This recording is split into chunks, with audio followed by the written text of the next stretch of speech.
penyanyi yang main. Ini kok jadi pada beda-beda semua gitu. Jadi ada Bunda Dewi Yul. Ada Bunda Dewi Yul juga jadi mamahku di sini. Jadi ini kisah sebenarnya bukan sebuah film yang berat. Sebuah film yang secara sinematografi mungkin bisa dilihat dari trailer amat sangat enak untuk dilihat gitu ya. Banyak tempat-tempat. Jadi karena traveler, jadi pergi ke berbagai macam tempat yang mungkin bisa nanti kita lihat di filmnya sendiri. Terus sebenarnya kisah kehidupan yang aku rasa bisa relate dengan banyak sekali orang gitu. Cuma buat aku personally, why I love this movie is because ini kayak sebuah film yang memperlihatkan kalau perempuan tuh bisa menggapai mimpinya. Apalagi di sini digambarkan perempuan berjilbab gitu ya. Orang lihat sepertinya kayak selama ini dalam film-film tuh dipoligami ya, sakitin gitu kan, menjadi korban. Iya. Tapi di sini enggak, di sini menunjukkan kekuatan seorang perempuan. Sungai, ini kan artinya kamu biasanya bermain film dengan Reza Radian. Kali ini dengan Morgan. Gimana, ada kesulitan nggak sih maksudnya untuk It's one of my honor actually. Biasa sama Reza gitu ya. Reza udah sahabatan lama gitu. Jadi untuk bangun chemistry dalam sebuah film juga tentunya tidak sesusah itu karena kita udah kenal personality sehari-hari. Tapi dari film Jilbab Traveler ini aku menemukan sahabat baru, yaitu Morgan sebenarnya sih di sini juga, karena aku juga selalu bilang di mana-mana aku taunya Morgan tuh anak boy band gitu kan. Mantan boy band gitu kayaknya. Kita biasa ketemu di panggung gitu, biasa ketemu di acara ini. Aku nggak nyangka kalau ternyata dia bisa acting gitu. Dan begitu ngelihat, aku kemarin abis dubbing ngelihat hasil gambar-gambar dari film ini sendiri, aku juga jadi tercengang sekali dengan ada yang terharu. Ada tisu nggak? Mana tisu? Atau mungkin dia terbang GR.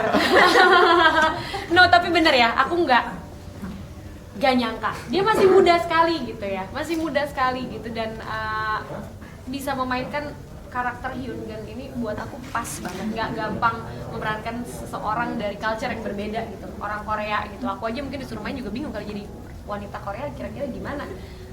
Gesturnya, ada satu gesture yang kalau aku lihat dia lagi lakuin tuh di film, nanti ada di filmnya, aku sampai natesin air mata karena wow gitu. Maksudnya buat aku mungkin personal ya, karena mungkin aku ngerasa ini aku terlibat di film ini gitu, dimana aku ngeliat Morgan tuh kayaknya bersinar sekali gitu, in my opinion. Jadi tidak disangka-sangka ternyata memang dia adalah seorang aktor yang bagus sekali. Kalau dia terus seperti ini gitu, terus dengan karakternya dia yang mau belajar, amat sangat open minded, yang mau terima kritikan, dia akan besar sekali dalam dunia acting. Kalau dalam kepopuleran udah besar ya, cewek-cewek udah pingsan gitu kalau ngeliat Morgan. Belum populer BCL ya. Morgan sendiri? Iya, itu tadi keputusan untuk menekuni bidang keaktoran itu memang salah satu mimpi yang akhirnya menjadi passion sendiri seiring berjalannya waktu. Dan project-project awal dipertemukan dengan dunia film, diperkenalkan dengan dunia film, memang sudah memang ada kesempatan untuk bekerja sama dengan orang-orang yang memang sudah ahli di bidangnya. Yaitu film pertama saya beracting dengan Revalina Estemat, Laudia Cynthia Bella, Desta, Bunda Yayang Cenur, sutradara Pak Guntur. Ini kali ketiga saya sama Pak Guntur. Saya langsung dikasih kesempatan beracting dengan Bunga Citra Lestari gitu. Dan pernah juga sama Mbak Dewi Sandra di Air Mata Surga. Itu salah satu nggak mungkin untuk seorang aktor muda itu nggak kebayang kesempatan langka ini bisa langsung datang kepada saya. Dan saya nggak mau kayak take it for granted gitu, untuk kayak ya udah gue acting aja memang ini hoki gue enggak gitu. Memang ada part keberuntungan itu, tapi di sini saya bisa ada keberuntungan lain, ada satu privilege, yaitu saya bisa melihat cara kerja senior saya di bidangnya gitu. Dan memang yang bisa saya pelajarin yaitu work ethic-nya mereka gitu.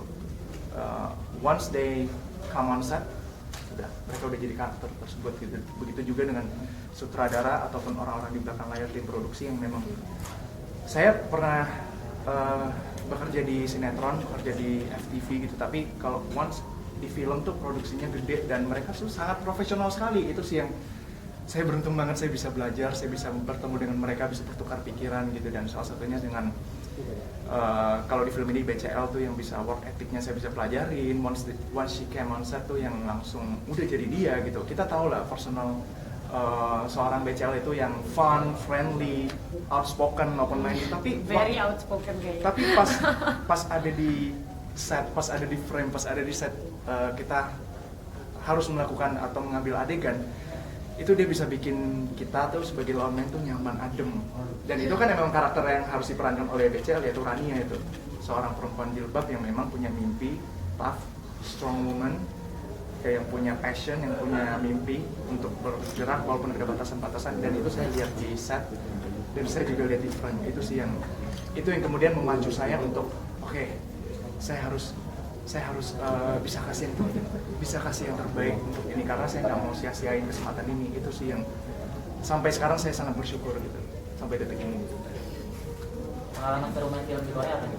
Mungkin ada scene-scene yang ingin menggigil, bukan dingin lagi. One of the best moment adalah kita sebenarnya udah pengen banget nih tolong salju, walaupun saljunya udah ada, cuma snowfall tuh kan beda ya rasanya, hujan salju itu kan beda. Tiba-tiba diwujudin ya pada satu hari aku bangun, aku ngeliat wah ada salju nih gitu, terus aku langsung waktu itu aku belum di set ya, belum aku WhatsApp Morgan kan, Hyungan snowfall, aku bilang gitu, iya akhirnya jadi kita dapet shot-shot asli snowfall itu ada di film ini. Dan it's one of the most beautiful thing I've ever seen, karena kita di pegunungan terus semuanya jadi putih semua dengan salju turun, itu indah banget. Dan alhamdulillah ke capture untuk bisa dilihat di film. Jadi kalau biasanya kan kalau nggak dapet akhirnya kita harus tambahin pakai CGI apa saljunya, ini semua real, jadi kayak ngerasain sambil syuting gitu. Semua juga kru langsung pada keluar main salju, kita juga pada main salju gitu, bener-bener norak banget deh pokoknya. Tapi ya kita tinggal di negara tropis, ya, satu hari untuk di satu hari itu snowfall, habis itu ditungguin lagi berhari-hari nggak. Ada sih sempat waktu kita di Seoul juga ada salju turun, cuma kalau di kota tuh salju turunnya nggak kayak di gunung gitu, karena di pegunungan tuh tiba-tiba view-nya jadi jadi gila banget. Itu one of the most most beautiful experience yang aku punya selama aku syuting di Korea. Mungkin selama aku traveling itu yang salah satu yang paling indah, yang ngeliat snowfall itu dan kita bisa capture di filmnya terada gitu, nontonnya ini pas turun salju gitu, seneng banget.